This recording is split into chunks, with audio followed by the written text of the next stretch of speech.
ప్రభువైన యేసు క్రీస్తు యొక్క పరిశుద్ధ నామములో మీ అందరకు అమలాపురం హౌసింగ్ బోర్డు క్రీస్తు సంఘము మరియు కాకినాడ బాపూజీ నగర్ క్రీస్తు సంఘముల తరపున సత్య సువార్త అనే మా టీవీ ప్రసారాలకు స్వాగతం తెలియజేస్తున్నాను.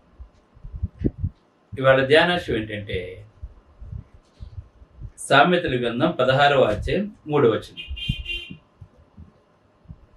నీ పనుల భారము యెహోవా మీద మోపుము, అప్పుడు నీ ఉద్దేశములు సఫలమగును అని మాట్లాడుతుంది. మన పనుల భారం దేవుని మీద పెట్టాలి. అప్పుడు ఏం జరుగుతుందో ఇవాళ నేను మీకు తెలియజేస్తాను. పరలోకమందున్న మా ప్రియ తండ్రి, పరిశుద్ధుడా, నీ పరిశుద్ధ నామమునకు స్తోత్రములు స్తుతులు తెలియజేస్తూ ఉన్నాను తండ్రి. ఈవేళ నీ పనుల భారము యెహోవా మీద మోపము అనే అంశం మీద మాట్లాడబోతూ ఉండగా నాయన, ఈ ప్రసంగం వింటున్న ప్రతి ఒక్కరూ కూడా ఈ ప్రసంగాన్ని విన్న తర్వాత తమ పనుల భారం నీ మీద మోపినట్లయితే నీవు గొప్ప సహాయం చేస్తావని ఒక బలమైన నమ్మకాన్ని ప్రసంగం ద్వారా మా ప్రియులకు దయచేయమని యేసు క్రీస్తు నామంలో ఈ ప్రార్థన చేయుచున్నాను తండ్రి, ఆమేన్. ఇవాళ అనేక మంది ప్రార్థనా సహాయాన్ని కోరుచు ఉన్నారు. చాలామంది సమస్యలలో, బాధల్లో, ఇబ్బందుల్లో చాలా రకాలుగా నలిగిపోతూ ఉన్నారు. ఈ కోవిడ్ వచ్చిన తర్వాత చాలామంది అనారోగ్యం పాలైపోతూ ఉన్నారు. ఆ వైరస్ యొక్క ఎఫెక్ట్ ఎంతో కొంత ప్రతి ఒక్కరి మీద పనిచేస్తుంది. నేను సంపూర్ణంగా సంతోషంగా ఉన్నాను అని అటువంటి వారు కొద్దిమంది మాత్రమే మనకు కనపడుతూ ఉన్నారు. ఈవేళ చాలామంది సమస్యలతో సతమతమైపోతూ ఉన్నారు. అయితే ఎవరైతే సమస్యలతో బాధలతో సతమతమైపోతూ ఉన్నారో అటువంటి వారందరికీ కూడా దేవుడు ఏమని తెలియచేస్తున్నాడంటే, సామెతల గ్రంథం 16వ అధ్యాయం 3వ వచనం కనుక మీరు చదువుకున్నట్లయితే, నీ పనుల భారము యెహోవా మీద మోపుమని మాట్లాడుతున్నాడు. అంటే ఈ సమస్తాన్ని సృష్టించిన దేవుడు నీకు తోడుగా ఉన్నాడు గనుక నువ్వు ఏ విషయంలో కూడా చింతించకుండా, చింతించి నువ్వు మూడెత్తి ఎదగలేవు కనుక, ఒకవేళ నీకు నిరీక్షణకు ఆధారం కనుక లేకపోయినట్లయితే, మన పరమ తండ్రి మనకున్నాడని, మన కొరకు రక్తం కాచిన మన ప్రభు అయిన యేసుక్రీస్తు తండ్రి కుడిపార్శ్వమున కూర్చున్నాడని, ఆయన మనకు ఉత్తరవాదిగా ఉన్నాడని, ఆయన మన గురించి తండ్రికి విజ్ఞప్తి చేస్తున్నాడన్న సంగతిని మనమందరము కూడా తెలుసుకోవాల్సిన వారమై ఉన్నాం. మనమందరము కూడా, ఎందుకంటే దేవుడు గొప్పవాడు. ఎప్పుడైతే మన పనుల భారము దేవుని మీద పెట్టామో మన భారం తేలికైపోతూ ఉంటుంది. అంటే మన బరువు ఆయన మోస్తున్నాడు అనమాట. అంటే మన కాడి తేలిక చేస్తున్నాడు మన ప్రభు అయిన యేసుక్రీస్తు వారు. ఎందుకంటే క్రీస్తులో రక్షించబడి కనుక నువ్వు జీవించినట్లయితే, యథార్థవంతంగా కనుక నువ్వు జీవించినట్లయితే దేవుడు తెలియజేస్తున్నాడు. ఎందుకంటే దేవుడు ఎప్పుడూ కూడా మనల్ని విడిచిపెట్టే దేవుడు కాదు మన దేవుడు. అండి యుగ సమాప్తి వరకు సదాకాలము నీకు తోడుంటని చెప్పాడు దేవుడు. మన దేవుడు షడ్రకు మేషకు అబేద్నెగోలు అగ్నిజ్వాలలో వాళ్ళు పడవేసినప్పుడు దేవుడు అక్కడ విడిచిపెట్టలేదు. దానియేలును సింహబోన్లో వేసినప్పుడు దేవుడు విడిచిపెట్టలేదు. ఎందుకు విడిచిపెట్టలేదు అంటే, ఇక్కడ మనకు సామెతల గ్రంథంలో తెలియజేస్తున్నాడు. 3వ అధ్యాయాన్ని కనుక మనం ఒకసారి చూసినట్లయితే, సామెతల గ్రంథము 3వ అధ్యాయము 6వ వచనం కనుక మనం ఒకసారి చదివినట్లయితే ఇక్కడ మాట్లాడుతున్నాడు, నీ ప్రవర్తన అంతటి యందు ఆయన అధికారాన్ని ఒప్పుకోమంటున్నాడు. అంటే నీ ప్రవర్తన అంతటి యందు ఆయన అధికారాన్ని ఒప్పుకోమన్నాడు అంటే, నీకు నువ్వే పెద్ద తోపని అనుకోకూడదు. మనం అనుకుంటుంటాం నేను గొప్ప ఇది అది అని అనుకుంటాం. మనం ఏమీ చేయలేము. దేవుని కృప లేకుండా మనం ఏమీ కూడా చేయలేము. అందుకే మాట్లాడుతున్నాడు కీర్తనకారుడు, యెహోవా ఇల్లు కట్టించని ఎడల దాని కట్టువారి ప్రయాస వ్యర్థమే. అంటే దేవుడు అనుకుంటే ఏదైనా జరుగుతుంది కానీ మనం అనుకుంటే ఏది జరగదు. దాని అర్థం అదనమాట. యెహోవా పట్టణమును కాపాడిన ఎడల దాని కావల కాయవారు మేలుకొని ఉంటే వ్యర్థమంటే దేవుడు ప్రొటెక్ట్ చేస్తేనే అది కాపాడబడుతుంది. ఎంత గొప్ప సైన్య సమూహం పట్టణాన్ని కాపలా కాసినా కూడా దేవుని యొక్క కృప లేకపోతే అది నాశనం అయిపోతుందని చెప్తున్నాడు దేవుడు. ఎటువంటి ఆయుధ సంపత్తిని ఉపయోగించకుండానే ప్రార్థన ద్వారానే ఎరుకో గోడలు కూలిపోయినాయి. దేవునిలో ఉన్న శక్తి అటువంటిదండి. అందుకే మాట్లాడుతున్నాడు, నీ పనుల భారము యెహోవా మీద మోపము. అంటే మన పనుల భారాన్ని మనం ఎవరి మీద మోపాలంటే యెహోవా మీద మోపాలి. మనం అనుకుంటే నేను అది చేసేస్తాను ఇది చేసేస్తానని చెప్పి అనుకుంటే మనం ఏమీ చేయలేదు. ధనవంతుడు కూడా అలాగే అనుకున్నాడు. ఏమనుకున్నాడు? పంటలు విపరీతంగా పండేసినాయి గనక ఇప్పుడున్న గిడ్డంగులు సరిపోవు గనుక ఇంకా కొత్త గిడ్డంగులు కొనాలి, నా ప్రాణమా తినుము తాగుము సంతోషించమని చెప్పి అనుకున్నాడు. ఆ రాత్రే చచ్చిపోయాడండి అతను. ఎందుకంటే దేవుని కృప లేకుండా మనము ఏమీ కూడా చేయలేము. అందుకే మాట్లాడుతున్నాను. ఎవరు మాట్లాడుతున్నా అంటే నీ పనుల భారమును దేవుని మీద పెట్టి ఆయన నీ పనులు సక్రమంగా చెయ్యాలి అంటే మనం ఏం చేయాలంటే మన ప్రవర్తన అంతటి యందు ఆయన అధికారాన్ని ఒప్పుకోవాలి. గుర్తుపెట్టుకోండి, నీ ప్రవర్తన అంతటి యందు ఆయన అధికారాన్ని ఒప్పుకో. దేవుడు అదే తెలియజేస్తాడు ఇక్కడ. అప్పుడు ఆయన నీ త్రోవలను సరళం చేస్తూ ఉంటాడు. నేను అది చేసేస్తాను ఇది చేసేస్తానంటే ధనవంతుడిలాగానే అవుతుంది మన పని. నా ప్రాణమా ఇంకా అనేక సంవత్సరాలకు సరిపడా ఆస్తి నీకు ఉంది, సంతోషించమన్నాడు. ఎక్కడున్నాడు? ఎక్కడ బ్రతుకున్నాడండి? దేవుని కృప లేకపోతే అలాగే ఉంటుంది. కనుక దేవుని కృప మనకు తోడుగా ఉన్నట్లయితే మనం నిశ్చింతగా ఉంటాం. మన పనుల భారం దేవుని మీద పెట్టినట్లయితే మనం నిశ్చలంగా ఉండొచ్చు. ఎందుకని ఆయన చెప్పాడండి, నీ పనుల భారం నా మీద పెట్టు, మీరు చింతించి 3 ఎత్తు కూడా ఎదగలేదు అనమాట. చింతించి మనం 3 ఎత్తు కూడా ఎదగలేము. మనకు ఒక సమస్య ఉన్నప్పుడు అది జరగనప్పుడు మనం తలబద్దలు కొట్టేసుకుని అది చేసి ఇది చేస్తే ఏమీ చేయలేము. దేవుని కృప మనకు కావాలి. మనం బ్రతకాలంటే దేవుని కృప మనకు కావాలి. మన పనులు అవ్వాలంటే దేవుని కృప మనకు కావాలి. ఇది మనం అందరము కూడా తెలుసుకోవాలి. దేవుడు తెలియజేస్తున్నాడు ఇక్కడ మనకి. అందుకే ఏం చేస్తుంది? అందుకే నీ స్వస్థ బుద్ధిని ఆధారము చేసుకొనక సామెతలు 3:5 నీ పూర్ణ హృదయముతో యెహోవా యందు నమ్మిక ఉంచు. అందుకే ఎప్పుడు కూడా నేను అది చేసేస్తాను ఇది చేసేస్తాను అనకండి. ప్రభువు చిత్తమైతే నేను ఇది చేస్తాను, ప్రభువు చిత్తమైతే నేను అది చేస్తానని చెప్పి మనం అనుకోరు. ఎందుకంటే దేవుని యొక్క చిత్తము లేకుండా మనం ఏమీ కూడా చేయలేము. అందుకే మాట్లాడుతూ నీ స్వస్థ బుద్ధిని ఆధారము చేసుకొనక నీ పూర్ణ హృదయంతో యెహోవా యందు నమ్మిక ఉంచమని చెప్తున్నాడు దేవుడు. ఎప్పుడైతే నీ పూర్ణ హృదయంతో యెహోవా యందు నువ్వు నమ్మిక ఉంచావో అప్పుడు ఏమవుతుందంటే యోబు గ్రంథంలో తెలియజేస్తున్నాడు.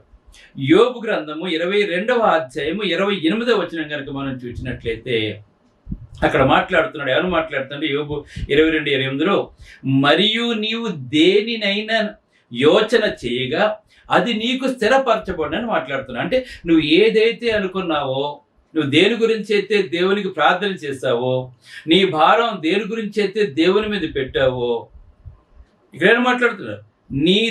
నీవు దేనినైనా యోచన చేయగా అది నీకు స్థిరపరచబడును, నీ మార్గముల మీద వెలుగు ప్రకాశించునని మాట్లాడుతున్నాడు. అంటే అంతవరకు చీకటిగా ఉండి మన సమస్యకు మార్గం దొరకలేనప్పుడు దేవునికి అప్పగించినప్పుడు నీ మార్గాలు ఎలా ప్రకాశవంతంగా ఉంటాయని చెప్తున్నాడు దేవుడు. ఒక్కసారి మన జీవితం అంధకారం అయిపోతుంది. చుట్టూ సమస్యలతో ఉన్నాడు, మన జీవితం అంధకారం అయిపోతూ ఉంటుంది. ఏం చెయ్యాలో తెలియదండి. నిరీక్షణకు ఆధారం ఉండదండి. ఒక్కొక్కసారి మనకి ఏం చేస్తాం మరి మనం ఏం చెయ్యాలో తెలియక వేదన పడిపోతూ ఉంటాం, బాధపడిపోతూ ఉంటాం, మానసికంగా కృంగిపోతూ ఉంటాం. అందుకే దేవుడు తెలియజేస్తున్నాడు మనకి, చింతించి నువ్వు 3 ఎత్తు కూడా నువ్వు ఎదగలేవని చెప్తున్నాడు. కానీ ఈవేళ మన క్రీస్తులో ఉన్న వరకు మనకి ఎంత గొప్ప ధైర్యాన్ని ఆదరణని దేవుడు కలగజేస్తున్నాడంటే, నీ భారం నా మీద మోపేయి, నేను చూసుకుంటాను. మనం ఎప్పుడైతే మన భారాన్ని దేవుని మీద పెట్టామో ఆయన మోస్తారు, మన భారాన్ని తేలిక చేస్తున్నాడు దేవుడు. ఎంత గొప్ప దేవుడు చూడు మన ప్రభువైన యేసుక్రీస్తు. ఇవాళ యేసుక్రీస్తులో కనుక నువ్వు జీవించినట్లయితే, ఆయన చిత్తానుసారంగా నడుచుకున్నట్లయితే, నీ ప్రవర్తన అంతటేంది ఆయన అధికారాన్ని ఒప్పుకున్నట్లయితే, నీ స్వస్థ బుద్ధిని ఆధారం చేసుకోకుండా పూర్ణ హృదయంతో నువ్వు దేవుని యందు నమ్మిక ఉంచినట్లయితే నీ యోచనలన్నీ కూడా స్థిరపరచబడుతుంటాయి. నీ మార్గం ప్రకాశవంతంగా ఉంటుందని చెప్తున్నాడు. అంటే మన మార్గం ఎలా ప్రకాశవంతంగా ఉంటుంది అని మనం కనుక ఆలోచన చేసినట్లయితే, మనం దేని గురించి అయితే ఆలోచిస్తున్నామో అది సఫలీకృతం వద్దని చెప్పి మాట్లాడుతూ, ఎందుకు చింతించొద్దని చెప్తున్నా అంటే, మత్తయి సువార్త 6వ అధ్యాయాన్ని కనుక మనం చూసినట్లయితే 25 నుంచి మనకు కొన్ని మాటలు ఉన్నాయండి ఇక్కడ. మత్తయి సువార్త 6వ అధ్యాయం 25 నుంచి కనుక మనం చూసినట్లయితే ఇక్కడ మాట్లాడుతున్నాడు. అందువలన నేను మీతో చెప్పినది ఏమనగా, ప్రభువైన యేసుక్రీస్తు మాట్లాడుతున్నాను. ఏమని మాట్లాడుతున్నా అంటే, ఆయన ఏమి తిందుమో ఏమి తాగుదమని మీ ప్రాణము గూర్చేనను, ఏమి ధరించుకుందుమని మీ దేహమును గూర్చేనను చింతింపకుడి. దేవుడు మనకు చాలాసార్లు చెప్తాడు, భయపడొద్దు అంటున్నాడు, చింతించొద్దు అంటున్నాడు, మీ చింత నా మీద వేయమంటున్నాడు, నాకు మొరపెట్టుము నేను నీకు ఉత్తరం ఇస్తానని చెప్తున్నాడు. దేవుడు ఎన్నో వాగ్దానాలు మనకు చేస్తున్నాడు. దేవుడు, నువ్వు దేవునిలో గనుక ఉన్నట్లయితే తప్పకుండా మీరు దేనికి వస్త్రం గురించి కానీ, ఆహారం గురించి కానీ, ఇంటి గురించి కానీ, ఉద్యోగం గురించి కానీ, పెళ్లి గురించి కానీ, అప్పుల గురించి కానీ, ఆరోగ్యం గురించి కానీ, దేని గురించి కూడా మీరు చింతించకండి. ఆయన ఏమైనా చేయగలరండి మన దేవుడు. ఆయనకి సమస్తమును సాధ్యమేనండి. యథార్థవంతులకు ఆయన ఏ మేలు చెయ్యక మానడని చెప్పి కీర్తనకారుడు మనకు తెలియజేస్తున్నాడు. యథార్థవంతులకు ఆయన ఏ మేలు చెయ్యక మానడు. దేవుని ప్రేమించే వారికి, అనగా ఆయన సంకల్పం చెప్పున పిలువబడిన వారికి మేలు కలుగుటకే సమస్తము సమకూడి జరుగుతున్నాయని కూడా దేవుడు చెప్తున్నాడు అని మనకి. అందుకే మీ పనుల భారం ఏమిది, ఇది ఏదైనా, అది పెళ్లి కావచ్చు, అది ఉద్యోగం కావచ్చు, ఇల్లు కావచ్చు, అది ఏదైనా కానివ్వండి, అది దేవునికి అప్పగించండి. ప్రభువా, నేను ఈ పని చేయాలని చెప్పి అనుకుంటున్నాను తండ్రి. నా అంతటి నేను ఏమీ చేయలేను ప్రభువా, కానీ నీ కృపలో నేను సమస్తము చేయగలను. గుర్తుపెట్టుకోండి, మన అంతటా మనం ఏమీ చేయలేము మనం. ఎందుకంటే యెహోవా ఇల్లు కట్టించని ఎట్లా దాన్ని కొట్టు వరిపేసి వ్యర్థమే. నువ్వు దేవుని కృప లేకుండా నువ్వు ఏదైనా చేయాలనుకున్నా కూడా నువ్వు చేయలేవు. నువ్వు ఏదైనా చెయ్యాలనుకుంటే దేవుని కృప నీకు తోడుగా ఉండాలని గుర్తుపెట్టుకో. అందుకే పూర్తిగా నీ ప్రవర్తన అంతటి యందు కూడా దేవుని అధికారాన్ని ఫస్ట్ నువ్వు ఒప్పుకోను, యథార్థవంతంగా జీవించు. నీకు ఏ సమస్య వచ్చినా సరే దేవునికి అప్పగించేస్తే దేవుడు తెలియజేస్తున్నాడు. అందుకే ఇక్కడ ఏమి తిందుమో ఏమి తాగుదామని మీ దేవుని గురించి అయినా వస్త్రం గురించి అయినా చింతించుకుని, అంటే ఈ రెండింటి గురించే కదా దేవుడు చెప్పేదండి. ఏదైనా సరే దేవుడు తెలియజేస్తాడు. ఇవాళ నీకు ఆహారము కంటే ప్రాణమును, వస్త్రము కంటే దేహమును గొప్పవి కావాలి మాట్లాడుతూ ఆకాశ పక్షులను చూడండి. ఈవేళ నువ్వు ఒకసారి ఆకాశ పక్షులను చూడు. ఈవేళ మనకి పనికి వెళ్ళకపోతే ఆహారం దొరకదు, మనకు ఉద్యోగం చేయకపోతే ఆహారం దొరకదు, మనకి వ్యాపారం చేయకపోతే ఆహారం దొరకదు మనకి. కానీ ఆకాశ పక్షులను చూడండి, వాటికి ఉద్యోగాలు చేయదు, వ్యాపారాలు చేయవు, ఏమీ చేయవు. చూడండి, మనంత జ్ఞానము కూడా వాటికి లేదండి. మీరు గమనించండి ఒకసారి. మీరు అవి ఎక్కడ కూడా స్టోర్ చేసుకో, ఫ్రెష్గా ఉన్నాయి, అప్పటికప్పుడు ఫ్రెష్గా ఉన్నాయి తింటండి. అవన్నీ కూడా ఆకాశ పక్షులు అన్నీ కూడా మనకులాగా నిలవ పెట్టుకుని తినవండి. అవి ఫ్రిడ్జ్లో పెట్టుకుని 2 రోజులకి ఒకసారి 3 రోజులకి ఒకసారి తీసుకుని తినవండి. అవి ఫ్రెష్గా తనకు కావాల్సిన తింటుంది, మిగిలిన విడిచిపెట్టి వెళ్ళిపోతుందండి. అది చూడండి, ప్రకృతిలో ప్రతిదీ కూడా ఒక సింహం ఉందనుకో, అది ఫ్రెష్ మాంసమే తింటుందండి. అది అంతే, మిగిలిన వదిలేసిపోతుందండి. అది అన్ని ఫ్రెష్గా తింటూ ఉంటాయి. అవన్నీ ఫ్రెష్గా ఉన్న ఆకులు తింటాయి, ఫ్రెష్గా ఉన్న పళ్ళు తింటూ ఉంటాయి, ఫ్రెష్గా ఉన్న కాయలు తింటూ ఉంటాయి. చూస్తారా, అవి శ్రేష్టమైనవి తింటున్నాయండి. అవన్నీ కూడా అవి ఎటువంటి జబ్బు లేకుండా హాయిగా ఉంటున్నాయి. వాటికి హాస్పిటల్ కూడా లేవు ఉంటాయి. ఏ ఆకాశ పక్షి కూడా హాస్పిటల్కి వెళ్ళిన సందర్భం మనకు కనపడదండి. కానీ మనకి ఎన్ని 100 హాస్పిటల్ ఉన్నాయి, ఏ హాస్పిటల్లో మనకు ఖాళీ ఉండదు. మనకి ఎందుకు ఖాళీ ఉండదండి? ఎందుకు ఖాళీ ఉండదు? మన చెత్త చెదారం అంతా తింటూ ఉంటాం. మనం తినే ఆహారం పొల్యూషన్, తాగే నీళ్లు పొల్యూషన్, పీల్చుకునే గాలి పొల్యూషన్. మనుషులందరూ కూడా పొల్యూటెడ్. ఎవడో కూడా యథార్థవంతుడు అక్కడ కూడా కనపట్లేదని మనకి. అందుకే ఆకాశ పక్షులను చూడండి, దేవుడు తెలియజేస్తున్నాడు. ఆకాశ పక్షులను చూడండి, అవి విత్తవు, కొయ్యవు, కొట్లలో కూర్చుకొనవు, ఆయనను మీ పరలోకపు తండ్రి వాటిని పోషించుచున్నాడు కదా. ఈవేళ మరి దేవుడు వాటిని పోషించడం లేదా? వాటికి కావాల్సినవన్నీ కూడా ప్రకృతిలో పెట్టాడు. అవి వెళ్తాయి, వెతుక్కుంటాయి, ఎక్కడ ఫ్రెష్గా ఉన్నవి తింటాయి, మళ్ళీ వచ్చేస్తాయి, హ్యాపీగా జీవిస్తున్నాయి. వాటికి చింత లేదండి, బాధ లేదు, భయం లేదు, చక్కగా జీవిస్తున్నాయండి అవి. కానీ మనమైతే మరి మనకి ఇవన్నీ ఎందుకు వచ్చినాయి? మనలో పాపం ఉంటున్నారు. మన పాపంతో ఉన్నా కనుక భయము, శ్రమ, శోధన, వేదన, ఈ అనారోగ్యాలు ఇవన్నీ కూడా మనకు వస్తున్నాయి. కనుక అందుకే చెప్తున్నాడు, నీ స్వస్థ బుద్ధిని ఆధారము చేసుకొనక నేను అది ఇచ్చేసేస్తాను అనుకో. నీ ప్రవర్తన అంతటి యందు దేవుని అధికారం ఒప్పుకో. నువ్వు ఏ నేల మీద అయితే నిలబడి ఉన్నావో ఆ నేల సృజించిన వాడు దేవుడని గుర్తుపెట్టుకో. నీ తల్లి గర్భంలో నిర్మించిన వాడు నీ దేవుడని, దేవునికి అసాధ్యమైనది ఏది కూడా లేదన్న సంగతి నువ్వు గుర్తుపెట్టుకో. నిన్ను విడువను ఎడబాయని చెప్పిన గొప్ప దేవుడు మన దేవుడండి. మనల్ని ఎప్పుడు విడిచిపెట్టడు. కన్న తల్లి పాలిచ్చుటకు ఒకవేళ మర్చిపోతాంగా నేను మాత్రం నేను మర్చిపోనని చెప్తున్నాడండి. మన తల్లిదండ్రులు ఒక వయసు వచ్చే వరకు మాత్రమే ఎత్తుకుంటారండి, కానీ ముదిమి వచ్చే వరకు ఎత్తుకునేవాడు నేనని చెప్తున్నాడు దేవుడు. ముదిమి వచ్చే వరకు చనిపోయే వరకు కూడా నేను ఎత్తుకునేవాడు నేనని చెప్తున్నాడు దేవుడు. అంటే మనల్ని ఎంత ప్రేమిస్తున్నాడో దేవుడు అర్థం చేసుకున్నాడు. మనమే దేవుని ప్రేమించడం లేదు. మన సమస్యలకు కారణం ఏంటంటే మనం దేవుని ప్రేమించడం లేదండి. వేళ మన పిల్లల్ని ప్రేమిస్తాం, మన కుటుంబాన్ని ప్రేమిస్తాం, అందరినీ ప్రేమిస్తాం, దేవునికి మాత్రం తక్కువ స్థానం ఇస్తున్నాం. మనం నాకంటే ఎక్కువగా దేన్ని ప్రేమించొద్దని దేవుడు చెప్పినప్పుడు మనం దేవుని వెనకాల పెట్టి మనం అన్నిటినీ మనం ప్రేమిస్తూ ఉంటామని, దేన్ని అయితే ప్రేమిస్తున్నది మనకు దూరం అయిపోతూ ఉంటుంది. దానికి కారణం ఏంటి? నువ్వు దేవుని ప్రేమించలేకపోవటం వల్ల. ముఖ్యంగా డబ్బుని ప్రేమించకండి దయచేసి. ధనాపేక్ష సమస్తమైన కీళ్లకు మూలం. ఈవేళ అన్నిటికంటే దేవుని కంటే కూడా ధనాన్ని ఎక్కువ ప్రేమిస్తున్నారు ఈవేళ. అందుకే సమస్యలు తెచ్చుకుంటున్నారు ఈవేళ. దేవునికి నీ సిరికి నీ దోసలుగా ఉండకండి. సిరి అంటే సాతాను. దేవుడే లేకపోతే దెయ్యమా? మనకు కావాల్సిన ఏం కావాలో దేవునికి తెలుసు. శ్రేష్టమైనవి ఇస్తారు మనకి. అందుకే శ్రేష్టమైన ప్రతివి పరసంబంధమైనదే జ్యోతిర్మేయుడు తండ్రి నుంచి వస్తున్నాను మనకి. మన దేవుడు మనకి శ్రేష్టమైన ఇవ్వాలని చెప్పనుకుంటే శ్రేష్టమైన మాత్రమే దేవుడు మనకి ఇస్తున్నాడు. మన వాటిని పాడు చేసుకుంటున్నాం, మన ప్రకృతిని పాడు చేసుకుంటున్నాం. మనమే మన చేతులతో మన సమస్తాన్ని పాడు చేసుకుంటున్నాం. మనం దేవుడిచ్చిన ఇల్లుని కూలగొట్టేస్తున్నాం. మనం దేవుడు కంచి వేసి లోపల ఉండమంటే కంచి తీసుకుని బయటకు వచ్చేస్తున్నాం. మనం దేవుని కాపుదల నుంచి బయటకు వేసేస్తున్నాం. మనం అందుకే కంచె కట్టు కొట్టు అని పాము కచ్చి అని చెప్పి మాట్లాడుతున్నాడు వేళ. దేవుడు కంచేసి లోన ఉండమని చెప్తుంటే బయటకు వచ్చేయాలని చెప్పి అనుకుంటున్నాం మన వేళ. అందుకే ఈ లోకంలో దేవుడు మనం పిలుచుకున్నాడు. తన స్వరక్తం ఇచ్చి సంపాదించిన తన సంఘంలోనికి మనం పిలుచుకున్నాడు వేళ. ప్రయాసపడి భారం వచ్చిన సమస్త జనులారా నా యొద్దకు రండి, నేను మీకు విశ్రాంతి ఇస్తానని చెప్తున్నాడు. భూదిగంత నివాసులారా నా యొద్దకు రమ్మని చెప్పి దేవుడు పిలుస్తున్నాడు వేళ. ఎంతమంది దేవునికి చోటిస్తున్నాడు వేళ.